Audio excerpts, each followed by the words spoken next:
गंगातरंगरमणीय जटाकलापं गौरी निरंतर विभूषित वामभागं नारायण प्रियमनंगमदापहारं वाराणसीपुरपतिं भज विश्वनाथम्।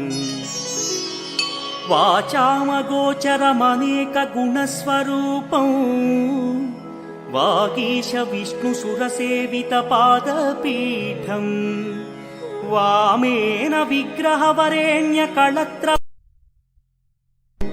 वाराणसीपुरपतिं भज विश्वनाथम्।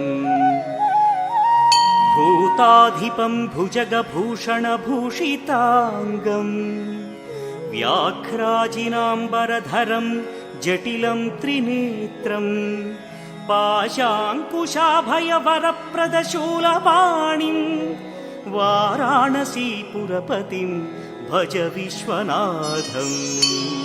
सीतां सुशोभितकिरीटविराजमानौ फालेक्षणानलविशोषितपञ्चबाणं नागाधिपारचितभासुरकर्णपूरं वाराणसीपुरपतिं भज विश्वनाथम्।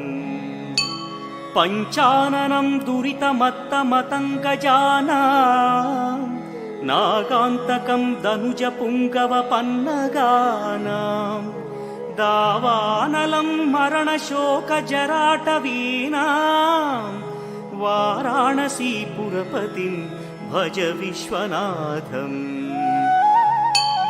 तेजोमयं सगुणनिर्गुणमद्वितीयम् आनन्दकन्दमपि राजितमप्रमेयम्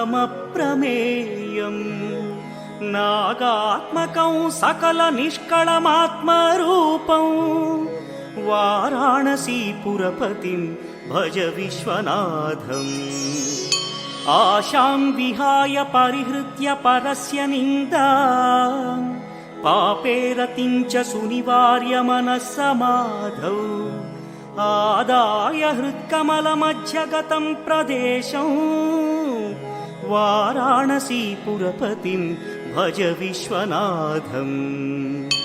रागादिदोषरहितस्वजनानुरागं वैराग्यशान्तिनिलयं गिरिजासहायं माधुर्यधैर्यशुभगं करलाभिरामं वाराणसीपुरपतिं भज विश्वनाथम्।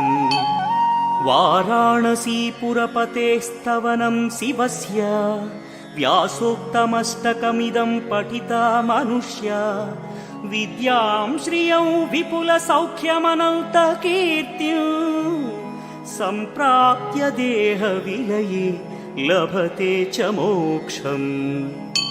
विश्वनाथाष्टकमिदं यः पठेच्छिव सन्निधौ शिवलोकमवाप्नोति शिवेन सह मोदते।